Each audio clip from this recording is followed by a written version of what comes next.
Hello, friends. Welcome to Catalyst in California Times. My name is Guy Meyer. I'm the 5-year host of California Times, and today's show is part of a 6-part series produced along with my friend Susan Kirsch, founder of Catalyst.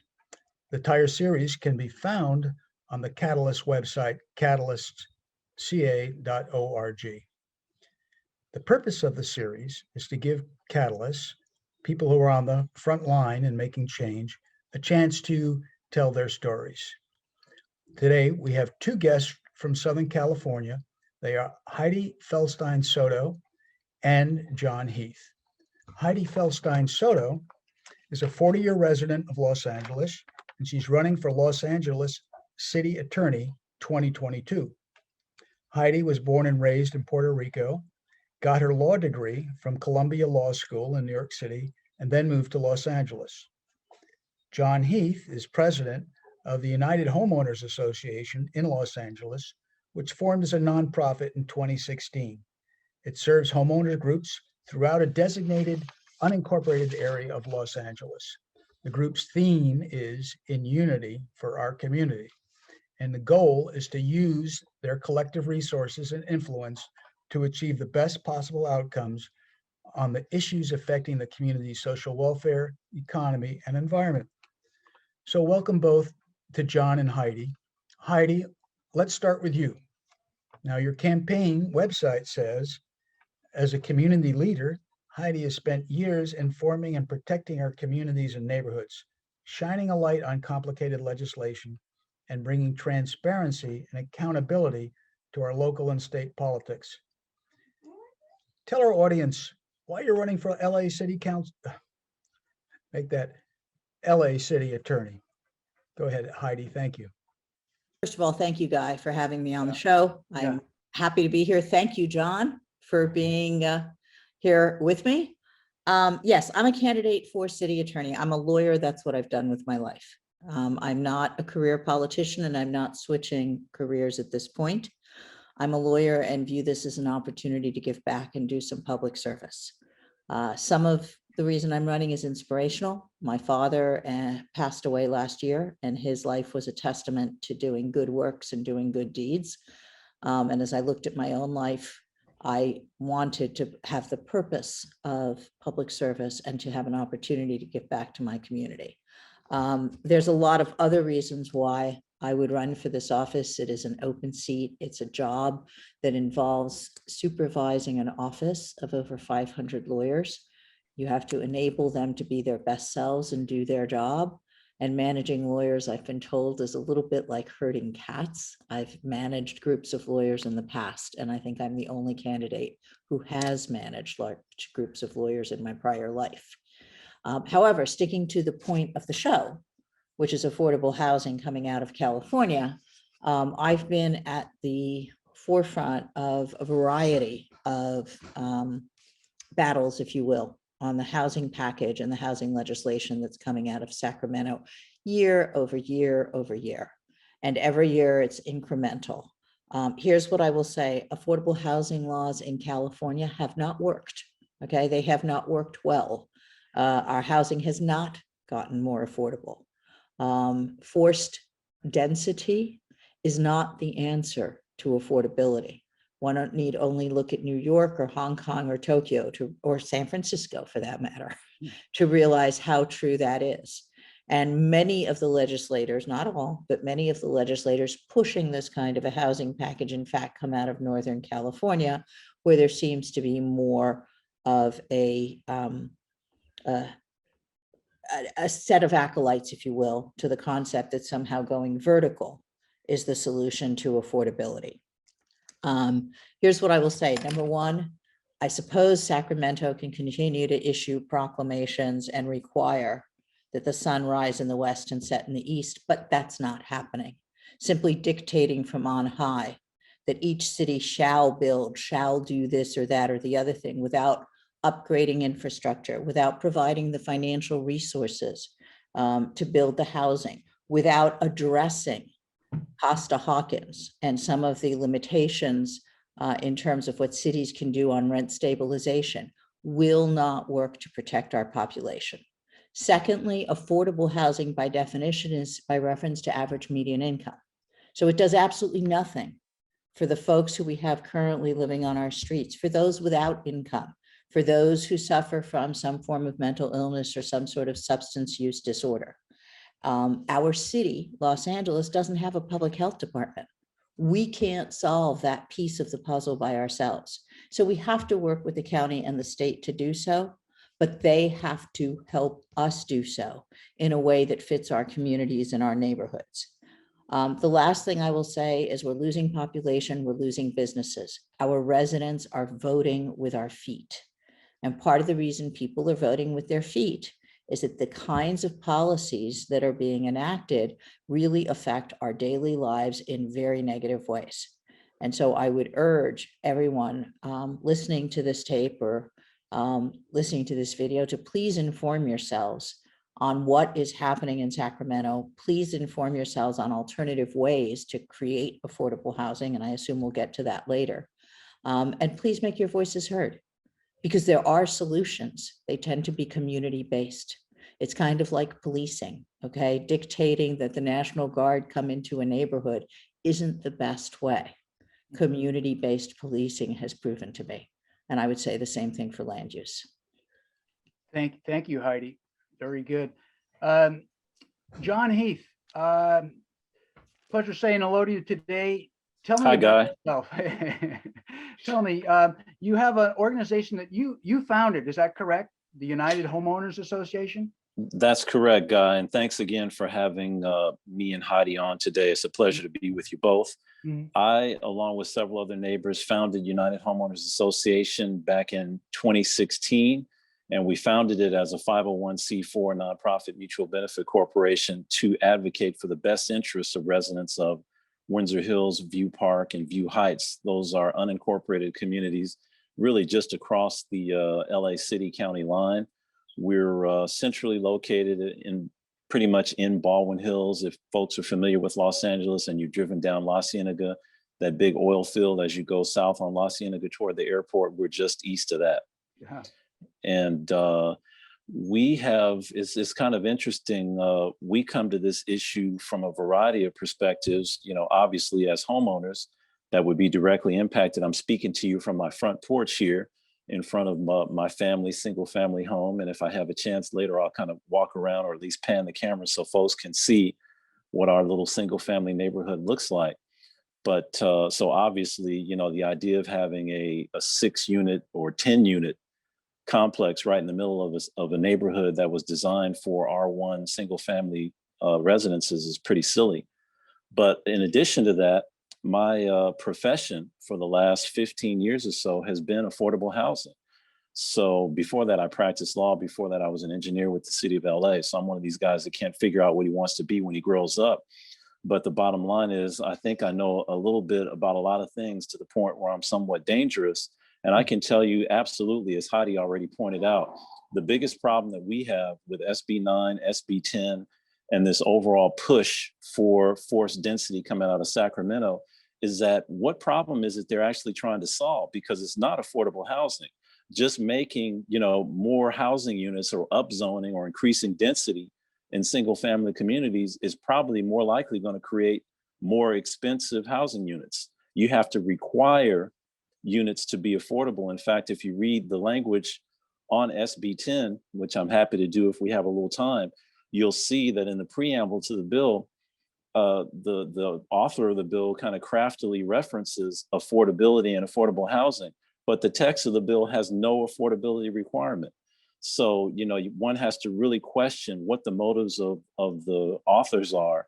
Many of whom, from what I understand, receive significant donations from folks that own a lot of real estate, Wall Street investors, what some of us call vulture capitalists that have taken advantage of the housing market crash in 2008 and now find themselves owning a lot of single family housing.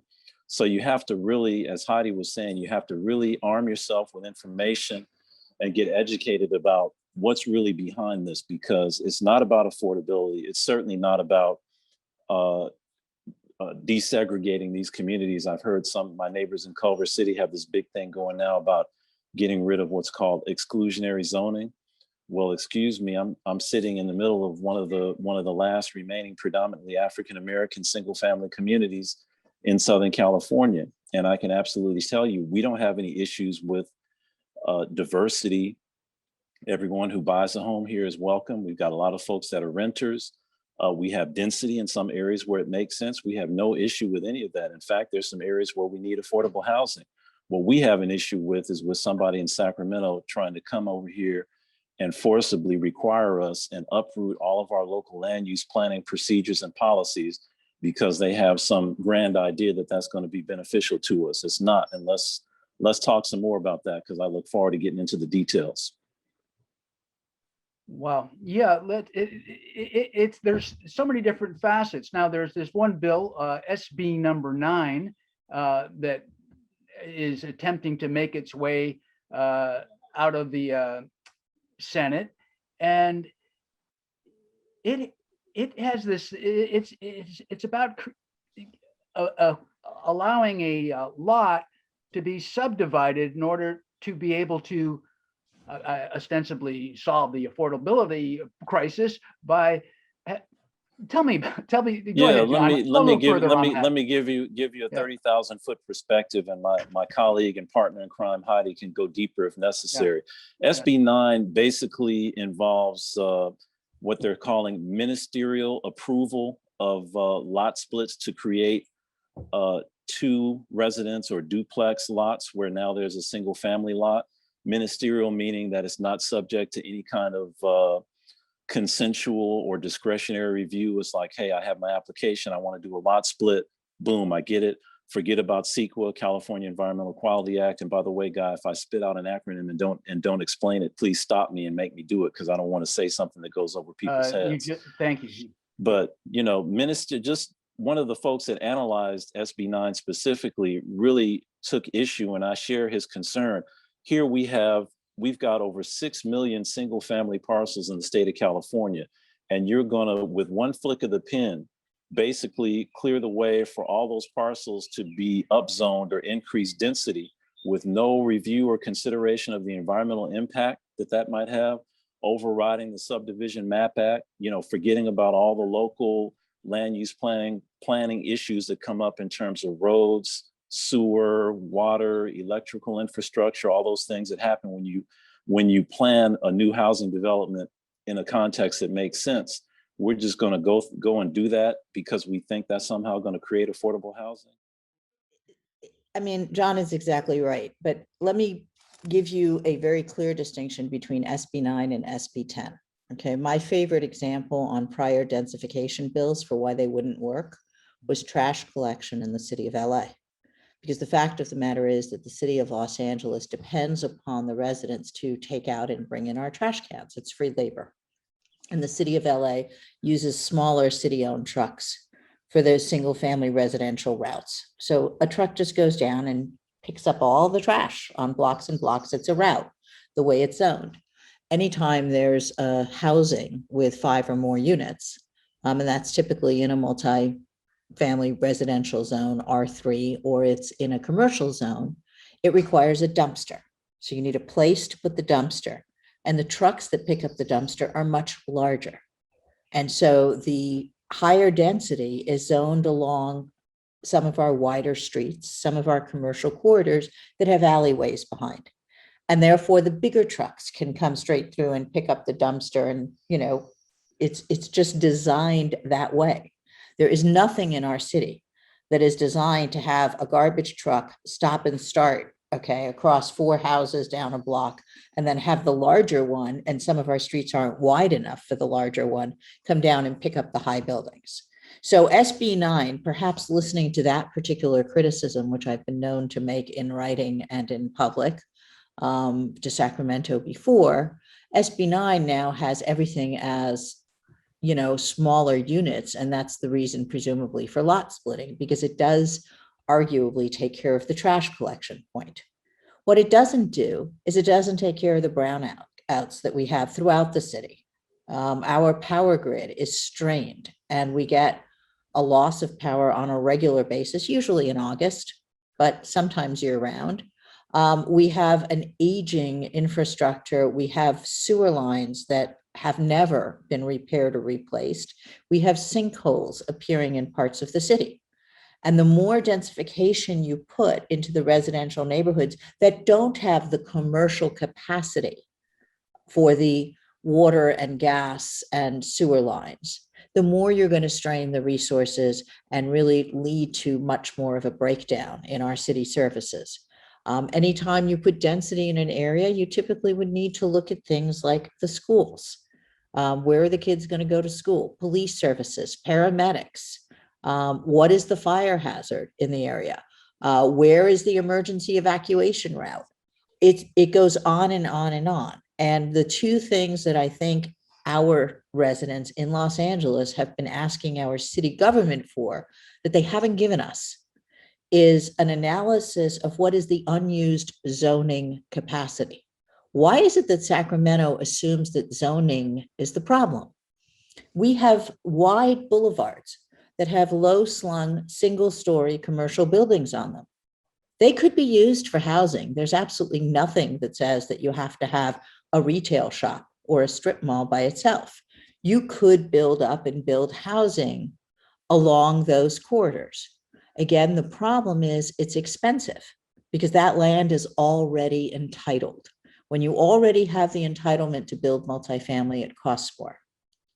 So as a friend of John and mine said on a recent video, Lynetta McElroy looked at Senator Wiener and said, excuse me, you're taking my equity, my wealth in my single family home and transferring it to real estate speculators who can buy my home for less because it's not yet entitled. And now all of a sudden break it up and they'll buy my house for $1.2 million and break it up into 8 or 10 parcels, each of which will cost $800,000. And that's a huge profit margin to someone who comes in and strips and flips and sells. Heidi, Yes. that's such a powerful point. I'm going to bring that back to John.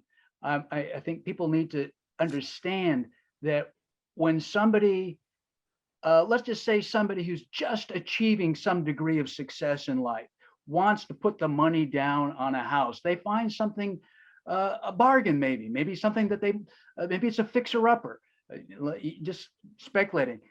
If they're going in with this money on the single family dream, now they're going to be up against the competition for there are other people out there who aren't looking at that as a single family home, right, John? Exactly. It's not a fair fight, Guy. And that's absolutely the point that people really need to understand. The underlying story here is about a huge, massive transfer of wealth from communities, many of which are communities of color like this one. But you're talking about a lot of moderate income and working class and lower income communities in South LA and East LA and Central California and parts of Northern California, where folks have worked hard to, get a piece of the American dream. And now all of a sudden, these folks from Wall Street and elsewhere that have realized this is a great investment and opportunity. Of course, everybody loves California and wants to live here. It would be great if we had space for everybody and space for everybody to have a single family house. But the reality is we don't. And the reality is, as we all know, we have an affordable housing crisis, not to mention a homeless crisis. Let us focus on that and be very serious about the solutions for that and stop pitting, these young kids that are, tech millionaires that work for Google and Apple and, want a house close to Silicon Beach here in LA. I get it. I understand. I was 30 something when I bought this house in 1999.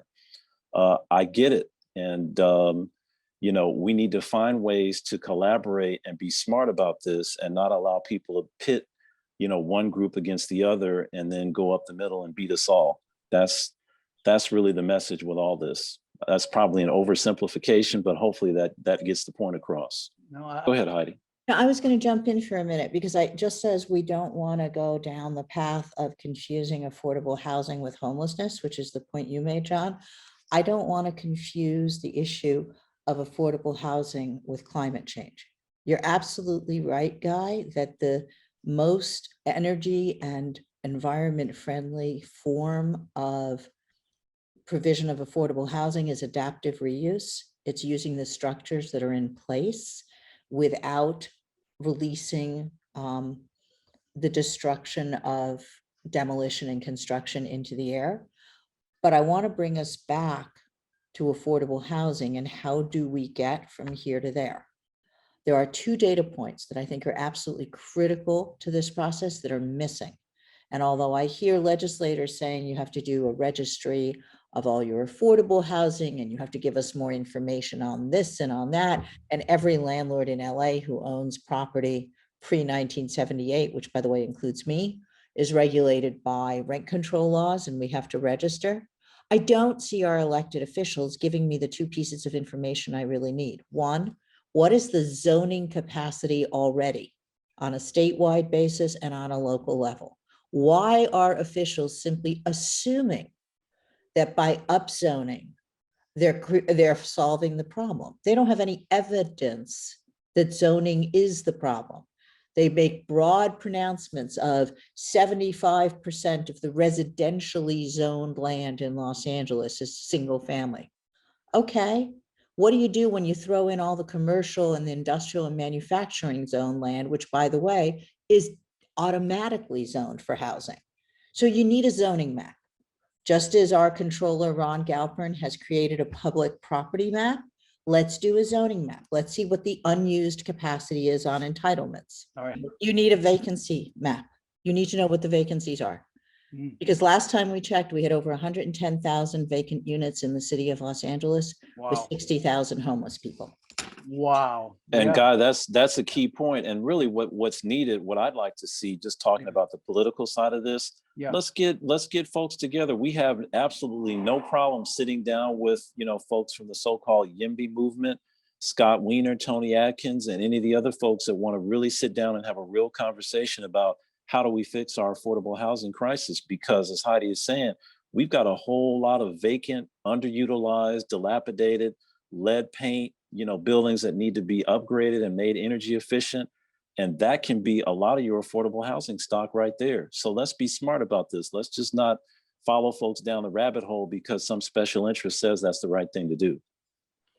Well, all right. And to kind of thank you guys for talking with me on this subject. I think we brought up some really, really good points. I want to encourage anybody listening to us to keep paying attention. John, once again, your organization is called United Homeowners Association. Right. And so you have a nice website. I looked on it.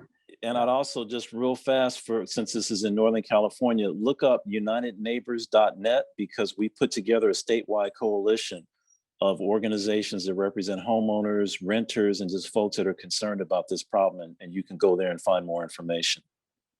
Yes, and as well as the community catalyst. Hydee, want to throw in a last few lines on this subject too here? Or I'm reachable through my campaign website, which is HydeeForCityAttorney.com. Any and all inquiries are welcome. And I'm happy to discuss this or any other issue that may be of interest to the residents of the state of California. Well, Hydee, thank you so much. John, thank you so much. Been informative. There's so much to talk about here, but much appreciated. We're going to have more in this series that with Susan Kirsch and her community catalyst I've been putting together, and stay tuned. All right. Thanks, Guy. So much. Thank you. You guys can stay on. Whoops.